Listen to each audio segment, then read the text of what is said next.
Why did he die and I lived? I carried on.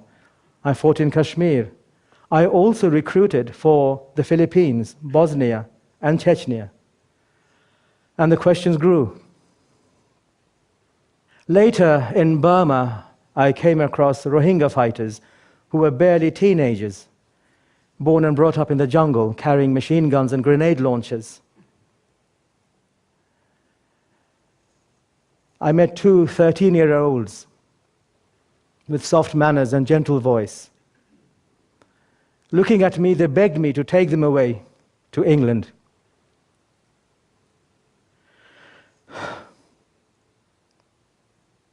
They simply wanted to go to school. That was their dream. My family, my children of the same age, were living at home in the UK, going to school, living a safe life. And I couldn't help wonder how much these young boys must have spoken to one another about their dreams for such a life. Victims of circumstances. These two young boys, sleeping rough on the ground, looking up at the stars, cynically exploited by their leaders for their personal lust for glory and power. I soon witnessed boys like them killing one another in conflicts between rival groups. And it was the same everywhere. Afghanistan, Kashmir, Burma, Philippines, Chechnya. Petty warlords got the young and vulnerable to kill one another in the name of jihad. Muslims against Muslims, not protecting anyone against invaders or occupiers, not bringing relief to the oppressed. Children being used, cynically exploited, people dying in conflicts which I was supporting in the name of jihad. And it still carries on today.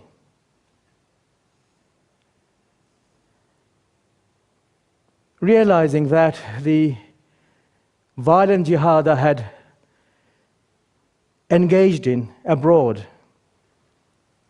was so different, such a chasm between what I had experienced and what I thought was sacred duty. I had to reflect on my activities here in the UK. I had to consider my preaching, recruiting, fundraising, training, but most importantly, radicalizing, sending young people to fight and die as I was doing, all totally wrong. So I got involved in violent jihad in the mid-80s, starting with Afghanistan. And by the time I finished, it was in the year 2000. I was completely immersed in it. All around me, people supported, applauded, even celebrated what we were doing in their name. But by the time I learned to get out, completely disillusioned in the year 2000, 15 years had passed. So what goes wrong? We were so busy talking about virtue, and we were blinded by a cause. And we did not give ourselves a chance to develop a virtuous character. We told ourselves we were fighting for the oppressed, but these were unwinnable wars. We became the very instrument through which more deaths occurred, complicit in causing further misery to the selfish benefit of the cruel few.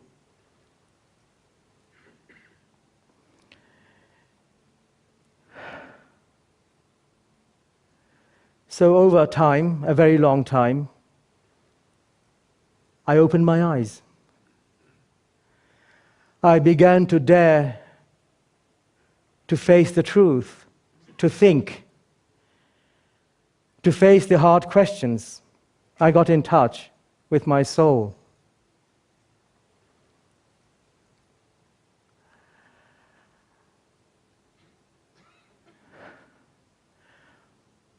What have I learned? That people who engage in violent jihadism that people who are drawn to these types of extremisms are not that different to everyone else. But I believe such people can change. They can regain their hearts and restore them by filling them with human values that heal.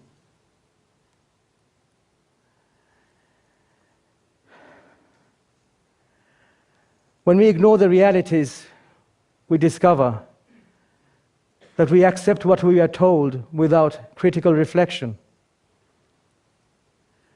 And we ignore the gifts and advantages that many of us would cherish even for a single moment in their lives. I engaged in actions I thought were correct. But now I began to question how I knew what I knew. I endlessly told others to accept the truth, but I failed to give doubt its rightful place.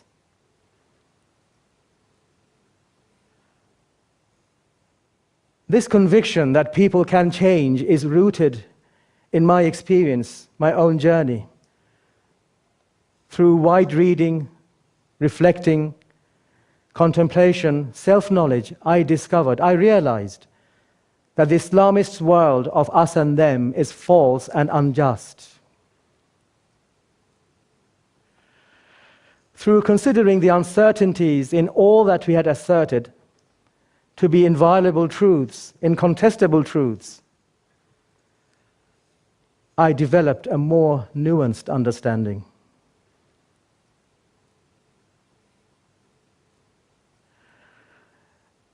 I realized that in a world crowded with variation and contradiction, foolish preachers, only foolish preachers, like I used to be, see no paradox in the myths and fictions they use to assert authenticity.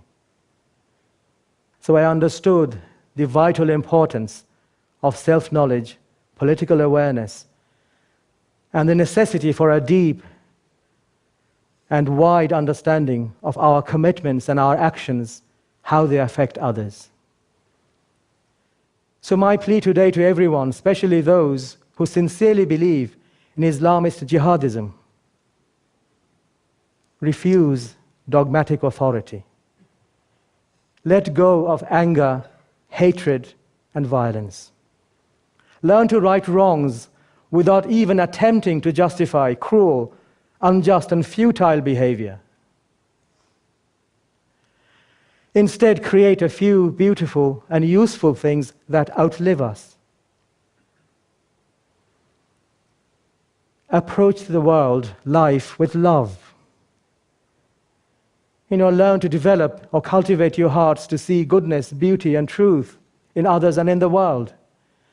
That way we do matter more to ourselves, to each other, to our communities, and for me, to God. This is jihad, my true jihad. Thank you.